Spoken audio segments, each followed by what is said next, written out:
In the words of Maya Angelou, you may not control all the events that happen to you, but you can decide not to be reduced by them. Now, throughout our history, heartbreak has been a universal human experience and a constant companion to our humanity. Today, we'll explore the multifaceted nature of heartbreak, delving into its positive and negative transformative potential. Now, I may not be an expert, but however, I am a human being who has once navigated through these rough waters of heartbreak. And I stand here before you today to share the insights gained from this journey, how I embraced heartbreak, grappled with its complexities, and ultimately harnessed its transformative power to move forward in my life. I'll be discussing the topics on embracing and controlling your emotions, alternating your perspectives, and finally letting go and moving forward. Now, let's dive deeper onto the topic of controlling your emotions. Understanding the journey of heartbreak requires us to search through a spider web of emotions and coping mechanisms that often follow the shattering of a relationship. And it is not uncommon to entwine heartbreak with the 5 stages of grief: denial, anger, bargaining, depression, and acceptance. Yes, these stages are originally conceptualized to help navigate us with loss and death.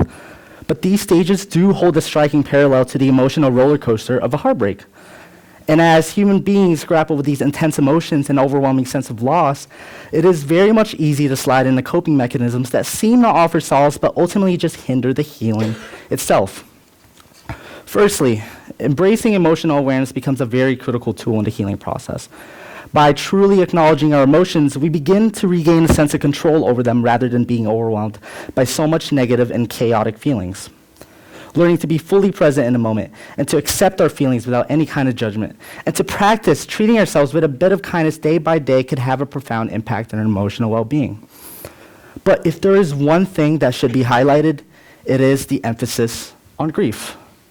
Now, according to helpguide.org on coping with a breakup or divorce, written by Jean Siegel and Melinda Smith, published in 2023, the pain of grief is essential to the healing process. The pain of grief is precisely what helps you let go of the old relationship and move on. Now, when we allow ourselves to grieve, we're letting out all these emotions and possibly suppressed emotions and truly experiencing them. It's a process of being in the present moment, finally acknowledging the pain, letting it all out for us to move on. But now, I'd like for all of you, each of you, to think about your own personal heartbreak, friendship-wise, relationship-wise, anything. I was 16 when I experienced my first ever heartbreak. And it felt devastating because, wow, she broke up with me an hour before my flight back home to the United States after my annual Philippines vacation trip. I was 16, as silly as it sounds, but I didn't know how to deal with these kinds of emotions. It was very much new to me. A crucial 14-hour flight, alone and scared. I didn't know what to do. It was like this heart-wrenching thing was just dropped on me. Now, at a young age, experiencing a relationship and experiencing heartbreak felt like being held as a baby for the first time, experiencing like this sense of comfort and safeness from a parent and somehow just feeling abandoned. Now, in the midst of heartbreak, controlling our emotions should be more important than anything. It's all too common to resort to all these unhealthy coping mechanisms, but all this does just puts a wall on our real emotions, suppressing them and numbing them with temporary distractions. Now my second heartbreak. I was 19 in a 2-year relationship, but this time I was the one that did the breaking up. For valid reasons, I needed to leave because I thought I needed to find out who I was.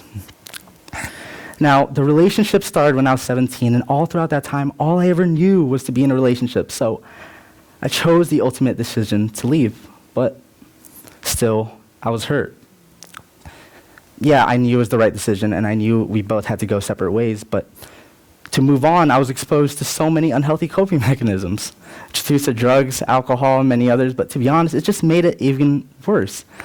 Now, earlier we explored the common but often unhealthy coping mechanisms that people tend to turn to in the face of heartbreak. But now, let's shift our focus to constructive ways of processing heartbreak and moving towards healing. Some people may resort to hookup culture, in which brief, uncommitted sexual encounters occur to fill the void, while others like me may turn to drugs and alcohol. But yet these choices often lack emotional awareness, serving as mere band-aids that delay the healing process. And while they may provide temporary relief, they can inadvertently prolong the journey toward accepting growth, preventing us from truly embracing the transformative potential of heartbreak. Now, one of the most effective ways to start healing is by spending quality time with yourself, prioritizing self-care, exploring hobbies, self-discovery. It's a chance to rediscover passions, self-worth, and resilience. Staying busy and making new friends through meaningful activities is highly recommended. However, it's important to avoid using these as mere distractions.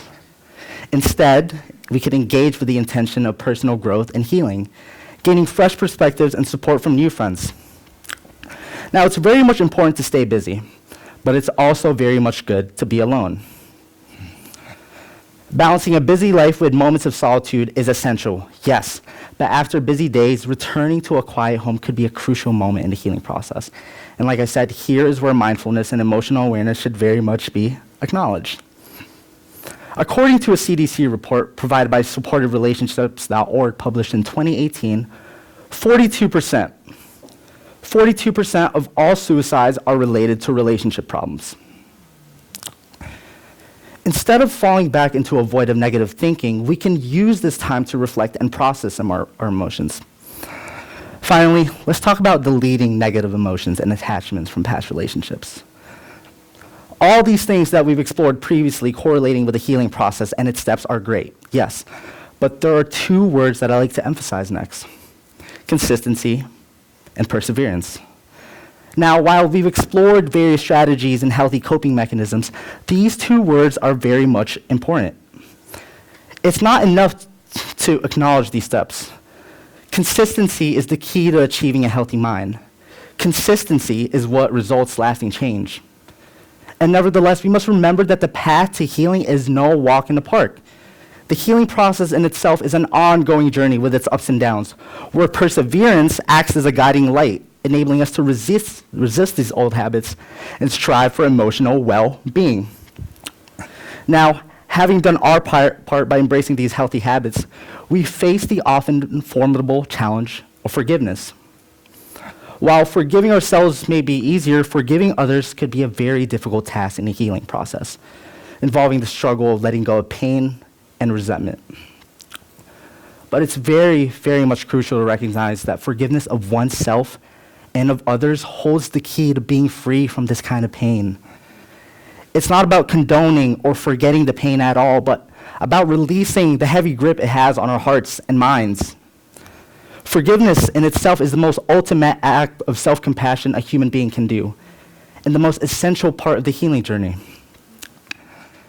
Now, in the spirit of our exploration of heartbreak, what now? According to allohealth.care on exploring the relationship breakup statistics, what the data tells us, published in 2023, in some countries, it's common for people to seek support from extended family or community, while in others, people may turn to therapy or self-help resources. Additionally, the way breakups are portrayed in popular media and culture can help influence the way we perceive and handle them. In this evolving generation marked by daily changes in social norms, diverse perspectives, stigma, and judgment, I came here today to shed light on an often overlooked but profoundly impactful topic in today's society. Heartbreak, in all its complexity and multifaceted nature, deserves our attention and understanding. Now, if you are going through heartbreak or have been through heartbreak, I'd like to say one more thing. You deserve every bit of attention and love and care this world has to offer. Love can be shown throughout the embrace of family, friends, throughout the speech, and throughout this TED Talk. Thank you.